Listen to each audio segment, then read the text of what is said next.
Hi everyone and welcome back. What we're looking at this week?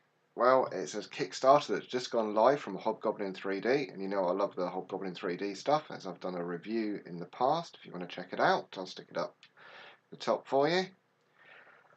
This time they've gone dinky. It's called Pint-Sized Realms. So let's put the camera down and have a look. Right, so what is Pint-Sized Realms? Well, it's a Kickstarter for some 3D print files, which build up a system of interlocking tiles. So these are like village ones. These aren't printed very well. My printer has been a pain in the rear end. It's in towel. And they can clip together. So you could leave it as a modular system, or you could turn it into something else. These are a bit tricky to pull apart because, as I said, they didn't print very well. But that's my fault. We'll go into that at the end. So here's one I painted up. So a little church and a graveyard, a couple of little village houses, courtyard, and there's the entrance. You've got a nice little fence that goes around it. This is great for if you wanted to build a huge great section. You do a map. There's forests, there's the wilderness tiles, there's the village tiles like these with others. There's only 4 tiles here. And there's the city tiles with the bigger buildings and monuments and stuff. Look absolutely great.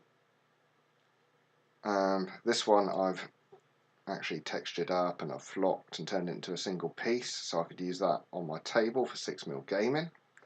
So I think it'd be quite good for that sort of thing. I tend to play a Rise and Wars, which is futuristic. There's nothing to say you can't have a simple village chucked to one side as an objective. And I'm sure there's plenty of games out there that you can do in a fancy medieval style around 6mm scale. So let's put the camera up and have a chat. Right, there's your first look at it. Paints up quite simply. Good thing with 6mm, painting it less is more. Don't overdo the details because you won't see it, especially when you get to my age and you can't see it anyway. So it is quite simple. I did the one I just showed you with the craft paint, which sort of gives it a slight washed out look, slightly weathered without actually having to do any weathering because the pigment counts are lower. Also, a damn sight cheaper to paint than using your GWs, Vallejo, etc. type paints. You might have odd details on certain buildings you really want to stand out, but you paint with a higher grade paint. So I'm going to use this for Horizon Wars and things like that. The files, when it comes to printing, I had a few issues. I can't deny it. My printer decided it wanted to have a week of being an absolute nightmare. So first thing I did, I stripped the head down, changed the extruder, and I actually bought some rigid ink, which is absolutely great compared to the cheap stuff I was using. So I think that was causing half my problems. The problem I was getting, I was chopping more trees off of this build than a lumberjack. Some of the ones are missing from the one I showed you, as I didn't get time to reprint them before I did it.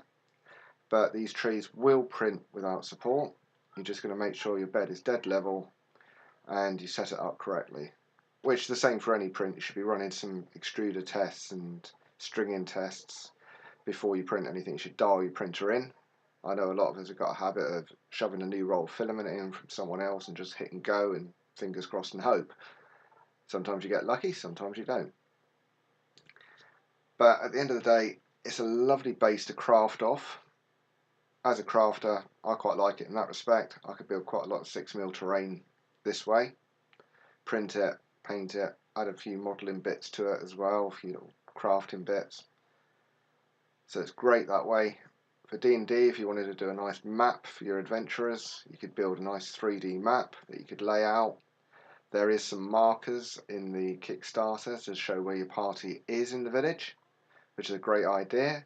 They are quite small details, so might be more leaning towards a resin printer than an FDM printer on the little tiny minis.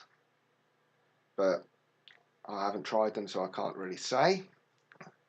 So next thing, please nip over, have a look. They've got their video up telling you all about it. The link to the Kickstarter is down in the description. And there you have it. So I'm going to crack on with some other bits. and I will see you all soon. So have a great week gaming. Give this video a thumbs up if you like it. Share, subscribe, get it out there, and I'll see you all soon. Cheers.